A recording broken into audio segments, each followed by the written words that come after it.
Hello everyone, मेरा नाम ब्रिजेश मौर्य है और आपका स्वागत है टॉपिक एंड टेक चैनल पे। हमने security exchange and capital market जो मॉड्यूल 6 है उसका हमने पहला चैप्टर कंप्लीट कर दिया था। इट मींस पहला lesson complete, security contract regulation act 1956 and उसी में हमने सिक्योरिटी कॉन्ट्रैक्ट रेगुलेशन रूल्स 1957 पढ़ा था। अब बात करते हैं हम लेसन 2 जो दिख रखा है security and exchange board of India act 1992। इसमें हम security exchange board of India जब स्टेबलाइज करा गया सो उसके लिए security and exchange board of India लाया गया। अब उसके बारे में पढ़ेंगे क्या क्या security exchange and board of India के पास फंक्शन है, क्या क्या कर सकते हैं, कौन कौन से पेनल्टी दे सकते हैं और क्या क्या उनके ऊपर अप्लाइड है। सो चलिए स्टार्ट करते हैं आज का लेसन। स्टार्ट करने से पहले अगर आपने इस चैनल को सब्सक्राइब नहीं करा सो प्लीज सब्सक्राइब कर दीजिए और बेल आइकन को दबाना ना भूले जिससे आपको रेगुलर अपडेट मिलता रहे। सो चलिए आज स्टार्ट करते हैं आज का चैप्टर। अब security contract regulation act sorry security exchange and board of India act 1992 बात करेंगे पहले इंट्रोडक्शन से। इंट्रोडक्शन में क्या है, SEBI act 1992 was enacted to empower SEBI. किस लिए बनाया गया, किस लिए बना कि इसका मेन पर्पस था पावर देना सेबी को, security and exchange board of India को, with a statutory power for the protecting the interest of investor। किस लिए, स्टैच्यूटरी पावर के लिए कि वो इंटरेस्ट प्रोटेक्ट कर सके, interest of investor. Promoting the development of security market, जो सिक्योरिटी मार्केट है उसको डेवलप करने के लिए। रेगुलेटिंग द सिक्योरिटी मार्केट, और रेगुलेट करने के लिए सिक्योरिटी मार्केट, इसलिए security exchange board of India act 1992 लाया गया, एम्पावर दिया गया सेबी को कि वो अपनी स्टैच्यूटरी पावर, पहला protecting the interest of investor, दूसरा promoting the develop of security market and regulating the security market, इसलिए security exchange board of India act 1992 लाया गया। It regulated jurisdiction extent over the corporate in issuance of capital market transfer of security in addition to all intermediaries and person associated with the stock exchange, security market. The Security and Exchange Board of India can specify the matter to be disclosed and standard of the disclosure required for production of standard respect of issue. जो सेबी है वो specify बता सकता है कि matter जो भी हमें डिस्क्लोज करने चाहिए, investor standard of disclosure require है प्रोटेक्शन ऑफ इन्वेस्टर के इंटरेस्ट को प्रोटेक्ट करने के लिए। issue direction to all intermediaries and person associated with the security market interest of investor or orderly to development of for security market, and can conduct inquiry and audit inspection all concern adjudication offense under the act. In a short, it has been necessary autonomy authority to regulate and develop on the order security market। इसको specially एक autonomy body है ये, और इसे autonomy authority मिली है regulate and development करने के लिए security market. As per Section 1 of the Security Exchange Board of India Act 1992, Act may be called the Security Exchange Board of India. It extends to whole of India.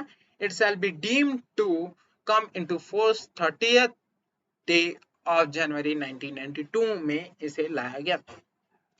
Now objective हमने पढ़ लिया, protect the interest of investor, promote the development, regulate the security market matter concerned with the incidental rule। ये chapter दे रखे, इसमें 8 chapter दे रखे हैं security contract board of India में। One हो गया section 3। Act SEBI is a body corporate having perpetual succession. जो सेबी है वो बॉडी कॉर्पोरेट है, सो वो परपेचुअल सक्सेशन, इसमें अगर मेंबर सेबी के मेंबर्स को कोई कुछ हो जाता है तो SEBI security and exchange board of India चलती ही रहेगी। एंड कॉमन सील होगा, power to acquire, hold and dispose of property both movable and immovable, and कोर्टेक and shall be sued on its name। Now SEBI का board office कहाँ है, head office कहाँ है, मुंबई में, and power stabilise office at other place of India. अब बात करते हैं मैनेजमेंट। जो सेबी के मैनेजमेंट होंगे उसमें कितने पर्सन होंगे, मेंबर्स होंगे। Section 4 of the Section 4 subsection 1 of the SEBI Act provide that the SEBI shall consist of the following member। First, chairperson होंगे, 2 member from the amongst the official of the ministry of the central government dealing with the finance administrator of the company act 2013. 2 member होंगे, 2 members होंगे amongst the official ministry of central government. 1 member from the amongst the official of reserve bank, जो reserve bank है वहां से एक member उठा लिया जाएगा. Then 5 member of whom at least 3 shall be whole time the member to be appointed by the central government. 5 member and 5 member होंगे जिसमें से 3 जो मेंबर है वो होल टाइम मेंबर होंगे. इट मींस वर्क करेंगे पूरे दिन के लिए और वो अपॉइंट किसके द्वारा करेंगे जाएंगे, सेंट्रल गवर्नमेंट. इट मींस 1 2 3 3 1 4 और 4 5 9 9 मेंबर होंगे. मैनेजमेंट जो कंपोजिशन ऑफ सेबी है उसमें 9 मेंबर होने चाहिए. नाउ अब बात करते हैं function and power of SEBI. क्या क्या पावर है सेबी के पास और कौन कौन से फंक्शन है सेबी के पास. तो फंक्शन जो दे रखे हैं section 11, section 11 A, section 11 double A, section 11 B, section 11 C, section 11 D, इन सब में दे रखे हैं पावर ऑफ सेबी. पहले बात करेंगे सेक्शन 11 के. Section 11 of the act laid down that shall be duty of the SEBI to protect the interest of investor. क्या है ड्यूटी, क्या है सेबी की, वो प्रोटेक्ट करे इंटरेस्ट ऑफ इन्वेस्टर. इन्वेस्टर के जितने भी इंटरेस्ट हैं उनका प्रोटेक्ट करना, promote development and regulate the security market as per objective. जैसे हमने ऑब्जेक्टिव पढ़ा था कि सेबी के क्या क्या ऑब्जेक्टिव है, वही ड्यूटी भी है एक security exchange board of India का according to section 11 of the security contract regulate security exchange board of India act 1992. Sorry निकल जा रहा है गलती से. नाउ अब Section 11, subsection 2 provide that without the prejudice to generally of the foregoing provision, the measure referred to therein provide. बिना इन सब के उल्लंघन करे ड्यूटी को, उसे और कुछ भी फॉलो या मेजर करना, वो मेजर क्या क्या होगा. पहला regulate the business in stock exchange and other stock market. जितने भी स्टॉक एक्सचेंज सिक्योरिटी मार्केट उनको रेगुलेट करना काम होता है सेबी का. Registering and regulating the working of stock broker, sub broker, state transfer, जितने भी intermediate according to section 12 A of SEBI contract SEBI exchange board of India act 1992, उनकी register regulate करना ऑफ वर्किंग काम होता है security contract regulation security exchange board of India का. Registering and regulating the working of depositor participation custodian security market institutional investor credit register agency, इन सबको भी register and regulating the working of venture capital fund, collecting investment and including mutual fund, promoting and regulating self-regulating organization, promoting fraudulent unfair trade practice relating to security market. सब आसान दे रखे हैं, आप अपने आप पढ़ सकते हैं, आप अपने आप समझ सकते हैं. Now हमने पढ़ लिया section 11 subsection 11 subsection section 11 subsection 1 section 11 subsection 2. अब बात करते हैं section 11 subsection 2a. Prescribe there SEBI may take measure to undertake inspection of any book, register, other document or record any listed public company or the private public company. According to section 11 subsection 2 है, ये बोला गया सेबी के पास power है कि वो किसी भी कंपनी किसी भी लिस्टेड पब्लिक कंपनी और पब्लिक कंपनी की जब चाहे इंस्पेक्शन कर सकते हैं बुक और रजिस्टर और other document which intend to get the security listed or recognized stock exchange whether SEBI has reasonable ground to believe that such company has been including insider trading, fraudulent or unfair trade practice of the security market. जब उसे believe या वो उस पर शक होता है, किसी कंपनी में शक करा जाता है कि वो इंक्लूडिंग है insider trading, fraudulent and unfair trade practice related to security market, तब इंस्पेक्शन कर सकता था बुक, रजिस्टर और अदर डॉक्यूमेंट. बात करते हैं section 11 subsection 3. SEBI Act provides that for the carrying out duty assigned to in under the SEBI has been vested with the same power as the available civil code under the Code of Civil Procedure 1908 for trying to suit for following matter. SEBI के पास अपनी power तो दी ही गई है according to security exchange board of India act 1992, मगर SEBI के पास according to code of civil procedure 1908 और भी पावर वेस्टेड करके, मतलब वेस्टेड मतलब कि देना available as a civil code. जैसा सिविल कोड के पास पावर है. पहला discovery and production of book of account and other documents as place time summoning and enforcing attendance of person examining them and oath inspection of any book, register and other document any person listed referred to section 12. Inspection of book of register and other document recorder listed public and which in to get security listed recognized stock issue commission for organization and witness and document. Simple. Now, as per section 11 subsection 4 CB may by order for reason to be recorded in writing in the interest of investor or security market take any following measure. क्या होता है कि जब according to section 11 subsection 4 of the SEBI by order और for reason to be recorded in writing by order किसी भी order के द्वारा या फिर किसी भी रीजन रिकॉर्डिंग इन राइटिंग में लिख के किसी भी इंटरेस्ट ऑफ इन्वेस्टर और सिक्योरिटी ऑफ द मार्केट कोई भी मेजर ले सकती है, वो सस्पेंड कर सकते हैं किसी भी trading of any security in exchange, किसी भी ट्रेडिंग सिक्योरिटी एक्सचेंज को ट्रेडिंग करने से सस्पेंड कर सकती है। फिर restrain person from assisting the security market and prohibit any person assisting security में किसी पर्सन को restrain मना कर सकती है कि आप सिक्योरिटी मार्केट में असिस्ट नहीं करेंगे या फिर प्रोहिबिट कर सकते हैं, मना ही कर सकती है। Suspend any officer bearer of stock exchange और self regular organizer from the holding position, suspend कर सकते हैं किसी भी ऑफिस बियरर को, ऑफ स्टॉक एक्सचेंज किसी भी स्टॉक एक्सचेंज का बियरर ऑफिस बियरर है उससे मना कर सकते हैं, सस्पेंड कर सकते हैं कुछ टाइम के लिए। and retain the procedure of security in respect of transaction or under the investigation, किसी भी पर्सन को मना कर सकते हैं, रिस्ट्रेन कर सकते हैं प्रोसीड और security in respect of transaction under the investigation. attach for the not exceeding 90-day bank account or property of intermediate of any person associated with a security market anymore involve a violation of any provision of act rule regulation। Attach कर सकती है किसी भी book of account का, property को of intermediate, कोई भी intermediate है या फिर कोई भी associate with the stock security market involve है, अगर वो वायलेशन करता है किसी भी provision of act regulation rules का according to SEBI act according to section 11 subsection 4। Now direct any intermediate any person associated with the security market manner not to do dispose of alienate assets forming part of transaction which are under investigation, जो under investigation है उसका transaction नहीं कर सकते, उसे dispose नहीं कर सकते एनी इंटरमीडिएट और एनी पर्सन जो सिक्योरिटी मार्केट से रिलेटेड है। नाउ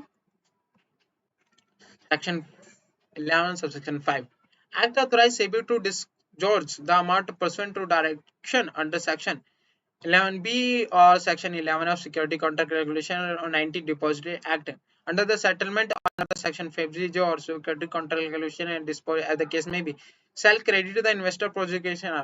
कोई भी डिस्चार्ज मतलब कोई भी अमाउंट जो स्पेसिफाई नहीं है related to direction under 11B 11(2) जितने भी ये सेक्शन दे रखे उन सबको क्रेडिट कर देंगे हम, मतलब सेंड कर देंगे, भेज देंगे, डिपॉजिट कर देंगे investor protection and education fund established by the SEBI according to section 11 subsection 5।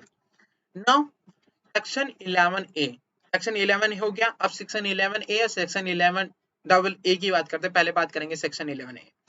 To regulate or prohibit issue of prospectus of a document or advertisement soliciting money for issue of security। Now, अब prospectus क्या होता है? जब कोई भी company IPO लाती है, offer for document लाती है, ऑफर फॉर सेल लाती है, तो प्रोस्पेक्टस इशू करती है, फिर ऑफर डॉक्यूमेंट इशू करती है, एडवर्टीजमेंट इशू करती है for money, for soliciting money. So उसे रेगुलेट करना या फिर उसे प्रोहिबिट करना एक सेबी का फंक्शन होता है अकॉर्डिंग टू सेक्शन 11A।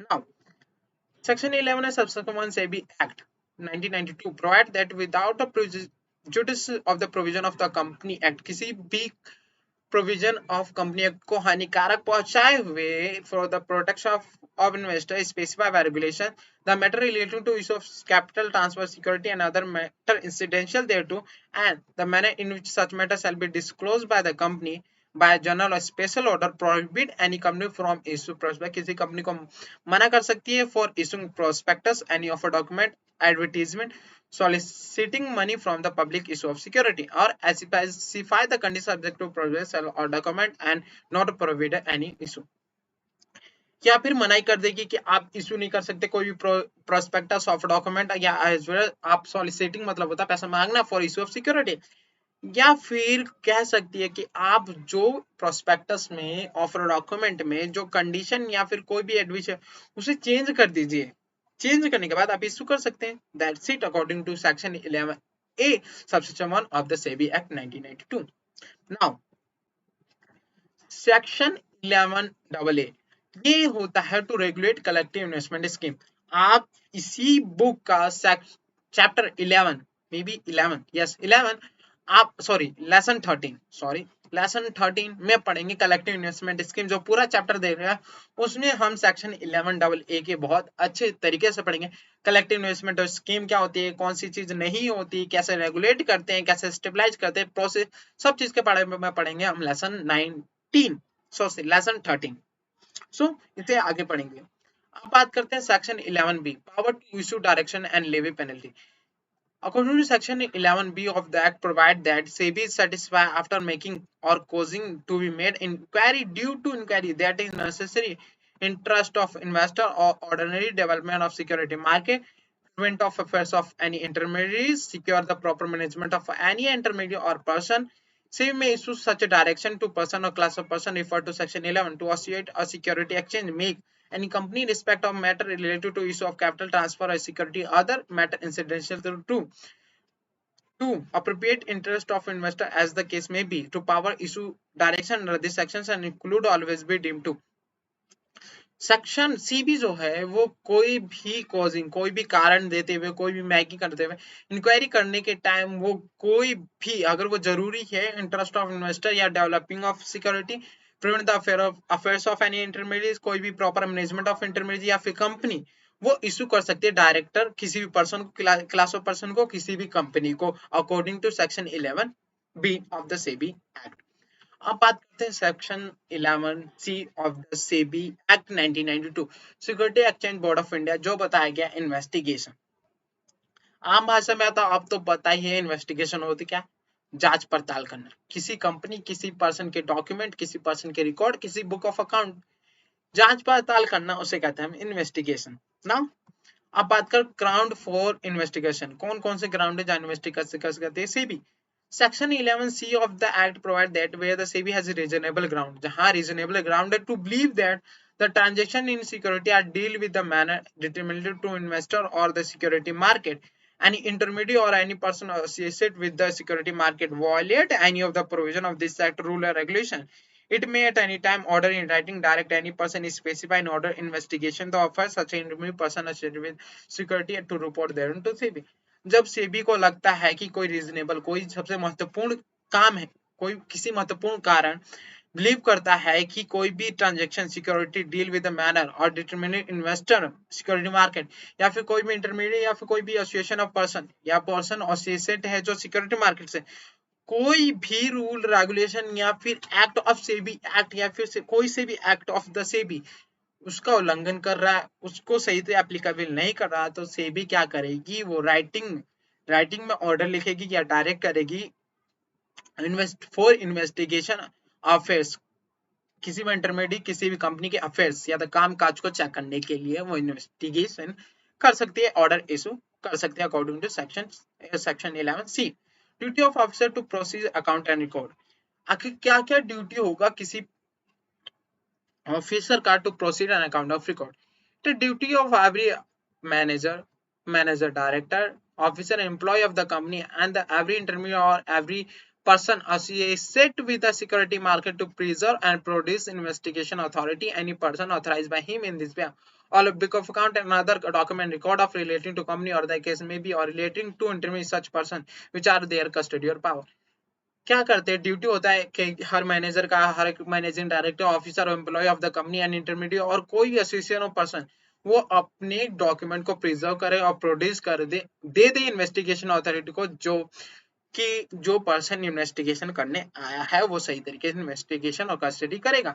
और इन्वेस्टिगेशन क्या क्या पावर, एक इन्वेस्टिगेशन अथॉरिटी के पास जो इन्वेस्टिगेशन करने गया, investigation authority may require any intermediate or any person associated with the security market in any manner furnish such information as proceeds such a book of register or other document or record before it or any person authorized by it in this behalf or in considered as a furnishing of such a information or production of such book of account document other investigation relevant to necessary for the requirement वो check कर सकती है, investigation कर सकते हैं, keep custody कर सकते हैं book of account record the proceed of 6 month, investigation keep रख सकती है अपने पास कोई भी बुक ऑफ अकाउंट, कोई भी रजिस्टर, कोई भी डॉक्यूमेंट फॉर 6 मंथ, उसके बाद वो रिटर्न कर देगी जिससे उसने लिया है।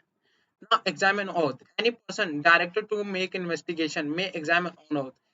एग्जाम ओथ मतलब पता है आपको, कसम खाना। जैसे हम भगवत कोर्ट में जाते तो हम भगवत श्री भगवत गीता पे हाथ रख के कसम नहीं खाते, जो भी कहेंगे सच के अलावा कुछ, उसी को ओथ कहते हैं, कसम खाना। Exam on oath any manager managing director officer and other employee of any media and association with the security market in any in relation to affairs of business any administration oath and oath according to the for the purpose and required for this purpose appear before the personally. Now, if any person failed without the original cause, refused to produce investigation authority, any person authorized by in behalf of any book or account recorded with the duty of the person, furnish any information with duty to furnish, any appear before the investigation or sign to note of examination, he shall be punishable with the imprisonment. अगर किसी भी person ने fails हो गया without कोई भी person हो गया जो काम नहीं करा इन्वेस्टिगेशन करना, ठीक है, फर्निश करना डॉक्यूमेंट जो इन्वेस्टिगेशन अथॉरिटी से बोला गया था, अपीयर नहीं हुआ बिफोर द इन्वेस्टिगेशन अथॉरिटी, या फिर साइन नहीं करा नोट्स ऑफ एग्जामिनेशन, तो उसे पनिशेबल होगा, इम्प्रिजमेंट हो सकती है उसे 1 ईयर तक, ठीक है, और फाइन जो है वो जा सकती है 1 करोड़ तक, और बोथ और आल्सो अगर वही गलती वो दोबारा करता है तो extend 5 lakh rupees every day furnish failure of such country, जब तक वो गलती चलती रहेगी तब तक उस पे हर एक दिन 5 लाख रुपए की पेनल्टी लगती रहेगी according to SEBI. Now note in exam, समझ आ गया।